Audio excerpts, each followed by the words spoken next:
I'm going to turn now to CBS News radio correspondent Bill Rakoff, who joins us on the phone.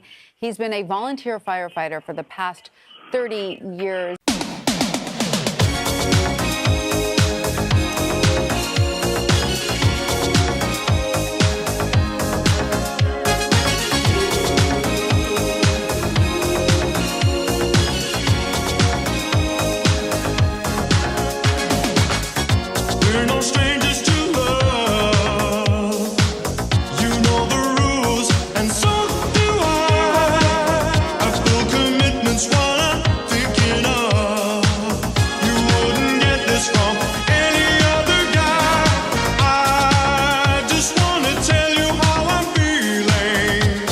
Get into this situation, you right off the roof and hope you can save what's inside. You know, we've been following this fire since the earliest images were coming across, and it appeared from what we could see that the fire started pretty high up. You know, it was either on the roof or on the spire.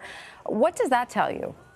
Well, I mean, that's where we first saw it. So we don't know exactly where the fire started. It's still possible it might have started inside the building and vetted its way outside, or, you know, it may have been the construction materials on the roof. It may have just been a coincidence. Right now, we don't know, and the investigators are going to look very, very closely at that once they get everything under control and are able to interview the people who were there and around the scene. But, yes, the fact that the fire started way up high makes it so hard. The other factor here was the wind. If you saw those earlier pictures, where that fire started, near that old beautiful spire, the wind was pushing toward the front of the cathedral, and it was a heavy wind. You could see that from the column of smoke that was just being pushed toward the front. That was also bad news for firefighters, because instead of burning toward the back, where they might have been able to contain it and try to keep the front of the building secure, the wind pushed that fire along the roof line up to the iconic bell towers. Now, in your experience as a firefighter, you know, when you're talking about wood this old, 300-year-old wood, could something, you know, as insignificant as a tossed cigarette be able to cause damage like this? Oh, certainly. And whether it's somebody working on a roof or somebody outside of their house, you know, casually throwing a cigarette into a potted plant next to vinyl siding, which is like liquid gasoline when it catches fire, from the smallest of sparks. And we've seen this with the wildfires out west.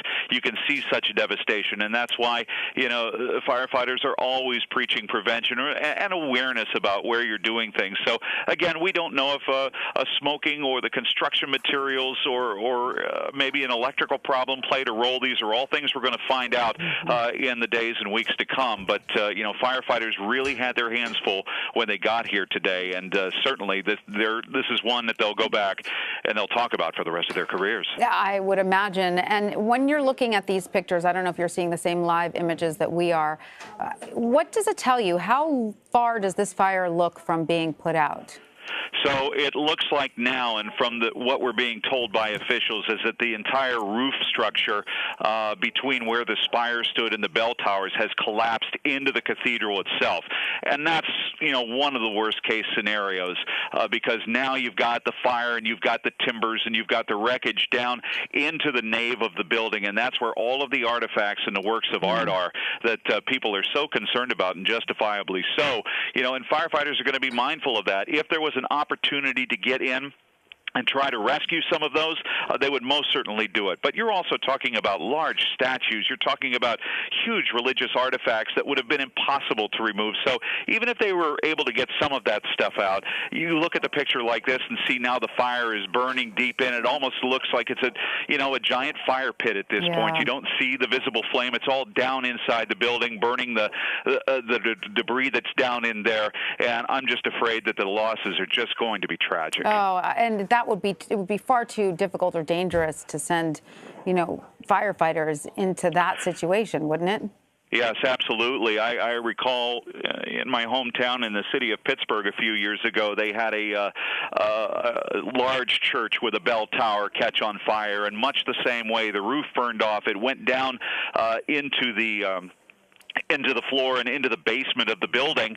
And as firefighters were operating around the outside, one thing you have to take into account now is the integrity of the structure of those stone walls. The stone's not going to build, but don't forget, you don't have the trusses holding them together anymore. They may have been weakened by the heat, some of the seams. And what happened in Pittsburgh was there was a giant collapse of the bell tower, and tragically, 2 firefighters were killed.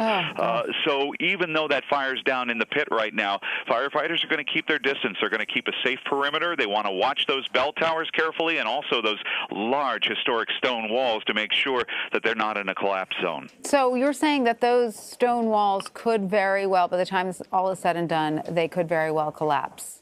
They could. It's a concern, but we've seen other pictures, and I mean, think about the school books you looked at of some of the great cathedrals and churches that burned during World War II and were left to be shells, not just in Britain but across Europe.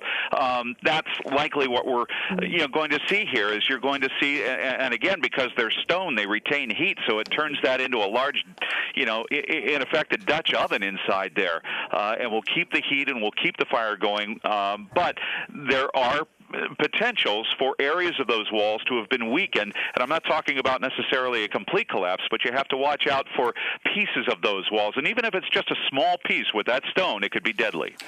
Bill Rakoff, CBS News radio correspondent and volunteer firefighter for the past 30 years. We thank you so much for your insight. Thank you, Tanya.